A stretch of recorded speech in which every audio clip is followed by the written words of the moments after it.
और फिर से उसके मुंह पर बैठ के उसमें टूटी हुई कांच की बोतल डाल देता है, जिससे वो खांसने लगता है। और फिर वो लड़का हेलो, तो मैं इस वीडियो में कवर करने वाला हूँ उस मांगा को जो मैंने स्टार्ट करी लेकिन एंड करना भूल गया। हाँ, ये पार्ट लेट आ रहा है क्योंकि मेरी उज़ुमा की सीरीज ऑनगोइंग थी, तो मैंने सोचा पहले उसे कंप्लीट करूँ, जो कि कंप्लीट हो चुकी है, जिसकी मैंने एक पूरी प्लेलिस्ट बना के उसका लिंक नीचे डिस्क्रिप्शन में डाल दिया है। तो जाओ और उसे बिंज वॉच करो, तुम्हें वो जरूर पसंद आएगी। बाकी हम स्टार्ट करते हैं बिब्लियोमेनिया को। रीकैप। तो पिछले चैप्टर में हमने देखा एक लड़की को जिसका नाम अलीस है, जिसे एक सरपेंट नाम के क्रिएचर ने एक जगह में बंद कर दिया है जिसका नाम मैनोर है, और जो कि उसे जो चाहे वो देगा जब तक सारे रूम्स यानी 666 रूम्स ना भर जाएं। जहां अलीस अभी रूम नंबर 431 में है, और अगर अलीस को वहां से बाहर जाना है तो उसे रूम 000 तक पहुंचना होगा, क्योंकि सिर्फ वही एक लौती एग्जिट है। लेकिन अगर वो अपने रूम से बाहर गई तो उसकी बॉडी सड़ने लगेगी, लेकिन वो फिर भी बाहर जाती है और रूम 430 में पहुंचती है, जो कि एक एंशिएंट कोर्ट रूम है। अब आगे।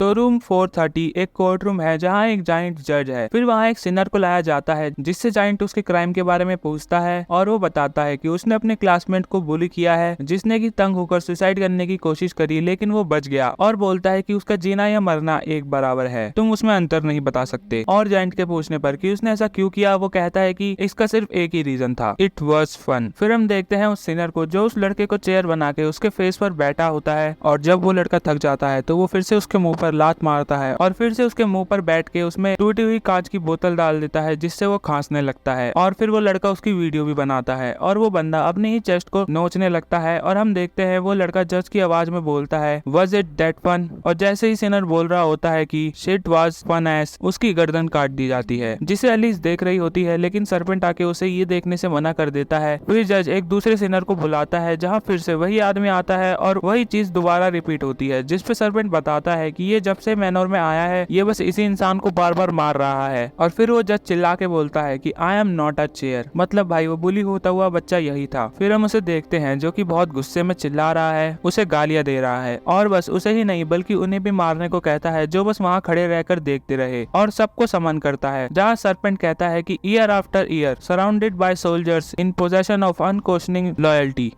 अलीस अलीस अलीस, क्योंकि वो इतनी देर से सरपेंट की सुनी नहीं रही थी, और उसे कहता है कि ये जगह डेंजरस है। तभी वो जाइंट सबके सर काटने लगता है, जहाँ दूसरी तरफ अलीस उस रूम से नेक्स्ट रूम की तरफ निकल जाती है। फिर सीन शिफ्ट होता है अलीस की एंट्री से 3 दिन पहले, जहाँ वो एक क्लिफ पर खड़ी है और किसी चीज को ढूंढ रही है। फिर वो कुछ सूंघती है और क्लिफ से नीचे कूद जाती है, और उतर कर कहती है, it's close, back to present, room 413। तो अलीस रूम 413 में एंटर करते ही गिर जाती है और कहती है, I am falling into the sky, और एक सॉफ्ट चीज पर जाकर गिर जाती है। और फिर अलीस के पूछने पर सरपेंट बताता है कि इस रूम का ऑक्यूपेंट एक बर्ड बनना चाहता था, और भाई just look at the art, to be free from the meaningless borders drawn across the ground, to be free from the unsightly conflicts of man, that was her wish. और ये हर रोज heaven's में जाती है, ये भूल के कि वो कभी ह्यूमन थी। और सरपेंट दोबारा अलीस से बाहर ना जाने के लिए पूछता है, लेकिन अलीस नहीं मानती, जिस पे सरपेंट बताता है कि सिस्टम उसे इस मैनोर से बाहर नहीं जाने देता, तो उसने कभी रियलिटी नहीं देखी, लेकिन अपने गेस्ट की विशेष सुन के वो बता सकता है कि ह्यूमंस के लिए ये मैनोर छोड़ना कई खुशियों को छोड़ने के बराबर है। जिस पे अलीस कहती है कि शायद ये सच हो सकता है, लेकिन फिर भी उसे कोई झूठ की दुनिया नहीं चाहिए, बल्कि उसे रियल वर्ल्ड की इटी बिटी हैप्पीनेस ही एक्सपीरियंस करनी है। आई हेट लाइज, और उस रूम से निकल जाती है। फिर सीन शिफ्ट होता है अलीस के एंटर करने से 2 दिन पहले, जहाँ वो अभी भी किसी चीज को ढूंढ रही है और एक जगह पहुंच जाती है, बैक टू प्रेजेंट, जहाँ हम देखते हैं अलीस को रूम 385 में एंटर करते हुए, जो एक अलग सी ही जगह है, लेकिन उतने में ही अलीस के सामने एक क्रिएचर आ जाता है जो असल में अजीब है, जिसको अलीस गुड बोलती है और पूछती है कि क्या ये रूम उसका है, लेकिन उतने में ही वो उसे मारने लगता है, जिसे कि एक आदमी आके बचा लेता है और अपने बारे में बताता है, for the peace and glory of the galaxy, I am space mobile prince इराक्रम। प्रोनाउंसिएशन में गलती हो सकती है तो सॉरी। जहाँ दूसरी तरफ अलीस डोंट गिव अ फक, और वो दोबारा अपना नाम बताता है, लेकिन तभी वो क्रिएचर दोबारा उनकी तरफ बढ़ता है, लेकिन इराक्रम उसे ही रोक देता है ताकि वो एक बच्ची को अपने बारे में बता पाए, और बताता है कि इराक्रम एक world wide super best seller comic है, और जिसे टोटल 50 लैंग्वेजेस में ट्रांसलेट किया गया है, और जिसके मर्चेंडाइज भी कैंडी की तरह बिक गए, लेकिन अलीस डोंट गिव अ फक। जिसके बाद वो उस क्रिएचर को रिज्यूम कर देता है और उसे एक ही अटैक में मार देता है। जिसके बाद वहाँ एक बड़ा सा क्रिएचर आता है जो अपनी बैग से और क्रिएचर्स को छोड़ता है, जो कि सब इराक्रम की तरफ बढ़ते हैं और उसे काम और उसे शादी करने को बोलते हैं, जहाँ इराक्रम उन सबको ही एलिमिनेट कर देता है। और फिर आउट ऑफ द ब्लू कुछ लड़कियां आके उसे चीयर करने लगती हैं। तभी वहाँ एक और बड़ा क्रिएचर आता है जिसका नाम शूटिंग स्टार सॉर्सरर नोबल तारिजेल्क है, इसकी भी प्रोनाउंसिएशन गलत हो सकती है, जो कि गैलेक्सी को चश्मे बदलने की बात करता है, जिसको अपोज करके इराक्रम सूट स्वैप करता है और उसके अंदर असल में एक बहुत मोटा आदमी है जिसके बाल भी नहीं है। नहीं, मैं बॉडी शेमिंग नहीं कर रहा। जिसको फिर अलीज भी बोलती है कि वो असल में उतना यंग नहीं है जितना वो प्रिटेंड कर रहा है, जो बात उसे बहुत चुभती है। और शूटिंग स्टार भी उसे बोलता है कि वो एक बच्ची के वर्ड्स को भी नहीं सह पाया, जिससे इराक्रम और गुस्सा हो जाता है और शूटिंग स्टार सोसरर नोबल तासरीजल को भी एक ही अटैक में फिनिश कर देता है। और फिर वही लड़कियां दोबारा आके उसे चीयर करने लग जाती हैं। और अगर तुम देखो तो अलीज के हाथ और सड़ रहे हैं, जिसके बाद वो उस रूम से निकल जाती है। फिर सीन शिफ्ट होता है अलीज के एंटर करने से एक दिन पहले, जिसे कि फाइनली वो चीज मिल चुकी है जिसे वो ढूंढ रही थी। बैक टू प्रेजेंट, अलीज कई रूम से होते हुए निकलती है, जहाँ कोई जमीन के अंदर है, स्मोक बना हुआ है, कोई पूरा म्यूजिक बैंड बना हुआ है, कोई ट्री, कहीं हर जगह बस लड़कियां हैं, और कोई एस्ट्रोनॉट, तो कोई सिंगर, कोई पूरा कैसीनो बन रखा है, और कोई बड़ा सा बेबी। जहाँ दूसरी तरफ अलीस और भी डिकम्पोज होती जा रही है जितना वो अपने रूम से दूर जाती है। बैक टू पास्ट, अलीस एक चेन से बंधी हुई चीज को पकड़कर बोलती है, smells like my little brother, और उसे सूंघने लगती है और उसे लेकर घर निकल जाती है। Back to present, room 285, my body is as heavy as lead, the rot has spread terribly. अब अलीस बुरी तरह रॉट हो रही है, जो कि चल भी नहीं पा रही, और उसके कान के एरिया से डॉग का मुंह दिख रहा है। ये किस तरह सड़ रही है। फिर अलीस एक रूम में आती है जो कि नॉर्मल है और एक पूरा घर ही है, जहाँ एक रूम से उसे किसी के खाने की आवाज आती है और अलीस देखती है कि वहाँ एक फैमिली डिनर कर रही है। फिर अलीस उससे पूछती है कि क्या वो उसके साथ आउटसाइड वर्ल्ड में रहना चाहेगा और क्या वो उसके साथ रूम 000 तक जाएगा, जिससे वो आदमी गुस्सा हो जाता है और उसे वहाँ से जाने को कहता है, वरना वो पुलिस को कॉल करेगा। तभी वहाँ सरपेंट आके अलीस के इतना आगे आने के लिए उसकी तारीफ करता है, लेकिन पॉइजन भी अब उसकी बॉडी में उतना ही फैल रहा है और कहता है कि ये गेस्ट कभी भी उसका इन्विटेशन एक्सेप्ट नहीं करेगा, ये आउटसाइड वर्ल्ड में बिल्कुल नहीं रहना चाहता। ये एक टीचर था जो बच्चों को लॉजिक और एथिक्स सिखाता था ताकि वो अच्छे इंसान बने, लेकिन उसकी खुद की फैमिली आइडियल फैमिली नहीं थी। समय के साथ इसकी वाइफ ने भी इससे दूरी बढ़ा ली, जहाँ उनका बच्चा उनके बीच पिसता रहा और एंड में उसकी वाइफ उनके बच्चे को लेकर चली गई, जिससे उसने बहुत सफर किया और वो डिप्रेशन में चला गया, जिसका ब्लेम ये टाइम को देता है। The curse called time let to waste their life. जिसके बाद हम उसे एक वॉच को तोड़ते हुए देखते हैं और फिर कैसे वो वॉच के मशीन पार्ट्स को अपनी वर्चुअल फैमिली को खिला रहा है, ऐसी जगह जहाँ टाइम एग्जिस्ट नहीं करता, एक जगह जहाँ ये अपनी परफेक्ट लाइफ जी सकता है। लेकिन अलीस के लिए ये लाइफ नहीं है, जीना नहीं है, लेकिन इस आदमी के लिए तो ये सब है। और इसी के साथ खत्म होता है बिब्लोमेनिया चैप्टर 4। तो मैंने इस वीडियो में टोटल 3 चैप्टर्स को कवर किया है और अगली 2 वीडियोस में मैं इस मांगा को भी खत्म कर दूंगा। बाकी चलो हम मिलते हैं ऐसी कुछ इंटरेस्टिंग वीडियोस के साथ, तब तक के लिए सायोनारा।